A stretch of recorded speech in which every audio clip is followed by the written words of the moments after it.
김영란의 책으로 보는 세상. 오늘 제가 여러분과 함께 나눌 책은요, 헨리 데이비스 소로가 쓴 월든이라는 책입니다.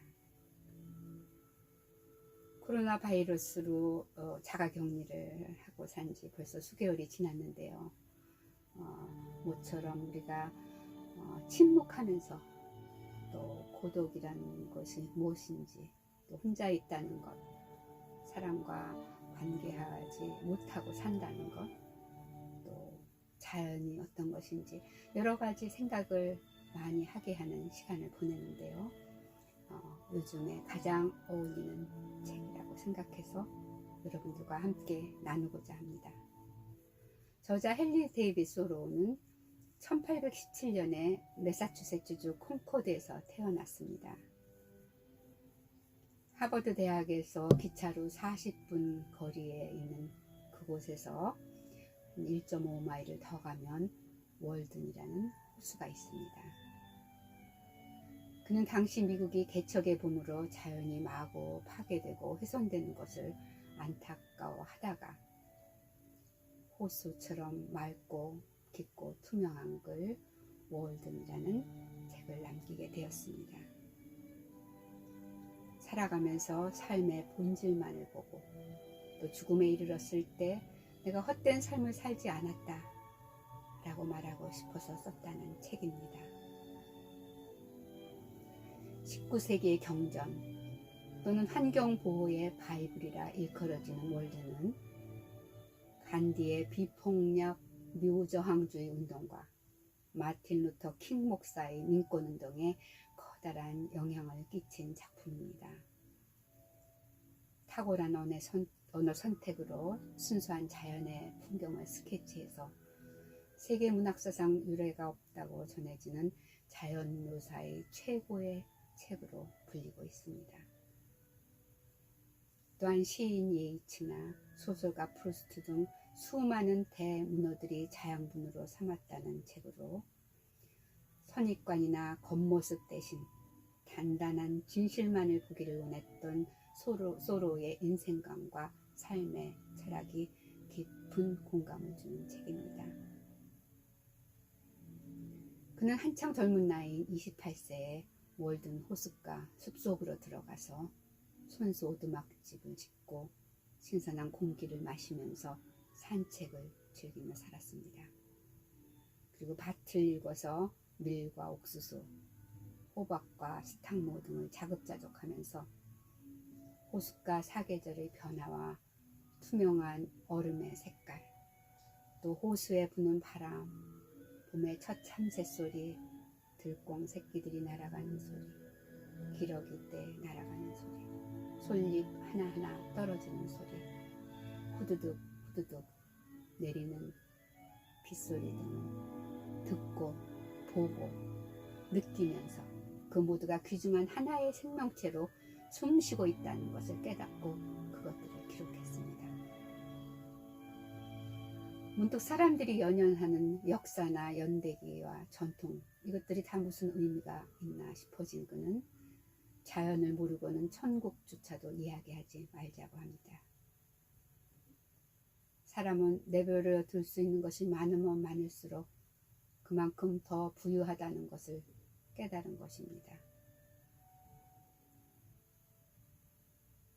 자연 예찬과 함께 문명사회에 대한 신랄한 풍자도 이 책에는 넘쳐나는데요. 쓸데없는 근심과 과도한 노동으로 지친 이들을 향해서는 이렇게 말합니다. 정작 인생의 아름다운 열매를 따고 싶을 때 손이 떨려서 딸 수 없을 정도로 무리한 길은 가지 말라. 또 원의 중심에서 수많은 반경을 그릴 수 있듯이 자신을 중심으로 난 수많은 길 중에서 자기의 길만을 과감하게 가보라고 충고합니다. 남이 뛴다고 따라서 덩달아서 뛰지 말고 자신에게 들리는 북소리에 맞춰서 심장이 느끼는 대로 가라는 것입니다.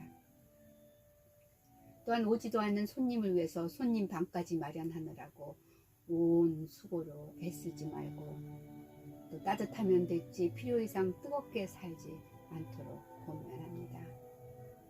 그리고 애써 청색유리를 넣어서 하늘을 만들려고 노력하지 말고 진짜 하늘을 바라보면서 헛된 현실이라는 암초에 자신의 배를 난파시키지 말라고 당부합니다. 밍크나 사양쥐 같은 이런 동물들은 덫에 걸리면은 자신의 다리 3개까지도 물어뜯어서 끊고서 자유의 몸이 되어 달아난다고 합니다. 그토록 얽매임 없는 자유를 강조하는 그는 죽어서나 자유의 몸이 되고 싶으냐고 묻습니다. 그는 호숫가에 사는 좋은 이웃들과의 교제와 우정도 소중히 여겼지만 고독을 그의 가장 친한 벗으로 여겼습니다. 소로가 가장 안타까워한 것은 사람들이 혼자 있지 못해서 서로의 길을 막고 서로에게 걸려 넘어져 가면서도 그냥 부딪히면서 그렇게 존경심을 잃는 삶을 볼 때라고 합니다. 아무리 부지런하게 발을 올리고 마음을 열려고 애를 써도 가까워지지 않는 사람과 애써 씨름하느니 차라리 혼자 있는 즐거움, 고독을 맛보라는 것입니다. 그에게 주어진 가구는 벽난로와 쇠침대, 책상과 그리고 의자 3개가 전부였습니다. 그 첫째 의자는 고독을 위해서, 둘째 의자는 우정을 위해서, 셋째는 다른 사람과의 교제를 위해 마련해 놓았습니다. 깊은 학문과 사색에서 나온 철학적 사유의 높은 경지에 이른 그는 또 다른 삶을 살아보기 위해서 2년 6개월간의 숲속에서의 생활을 마친 후 다시 생활인으로 돌아옵니다. 하버드 대학을 졸업한 사람답지 않게 측량 일을 하고 목수 일을 하는 등 사는 동안 세상 사람들의 사는 모습을 경험하면서 그리고 세상 불의에 대해서는 결코 방관하지 않는 삶을 살았습니다. 멕시코 전쟁과 노예 제도에 반대해서 인두세를 거부하다가 투옥이 되는 등 정의로운 삶을 살았던 그는 또한 시민 불복종 운동을 주장했습니다. 국가가 불의한 일을 시민들에게 강요해서는 안 되고 그때 시민도 거부할 권리가 있다는 주장이었습니다. 그렇게 살던 소로는 추운 겨울날 숲에서 나이테를 세다가 독감에 걸려서 기관지염을 앓았습니다. 그로 인해서 결핵이 걸려 45세라는 아까운 나이에 생을 마쳤습니다. 그가 죽기 2해 전에 링컨이 대통령에 당선이 됐습니다. 소로 또한 노예해방운동의 열성이었기 때문에 그도 분명히 그때 기뻐했을 것이라고 여겨집니다. 비록 그는 짧은 삶을 살았지만 진정 자신이 원하는 대로 인생의 모든 골수를 빼먹고 삶이 아닌 것은 모두 엎어버린 용기 있는 사람이었습니다. 소로는 사람을 자신의 육체를 작품으로 만드는 건축가요 조각가라고 불렀습니다. 모든 사람의 자신의 피와 살과 뼈가 작품의 재료인데 내부가 고귀하면 겉모습도 정교하게 된다며 책과 자연으로 내면을 가꾸라고 특별히 독서를 강조했습니다. 호수의 가장 깊은 곳에 드높게 떠있는 생각으로 자연과 조화를 이루며 가장 자연스럽게 자연스러운 삶을 살다갔던 헨리 데이비드 소로. 몸소 소박하고 검소하게 살면서 가장 위대한 잠언이라 불리는 자연 속에서 인생을 묵상하면서 자신의 좋았던 삶을 뜻을 가진 사람들과 나누기를 간절히 소망했던 소박한 사람입니다. 행복한 고독과 자유가 당당한 주옥같은 구절로 엮어진 수상집. 그의 삶에 대한 선언문을 읽자니 제 마음도 정신도 초록으로 곱게 물들어 갑니다.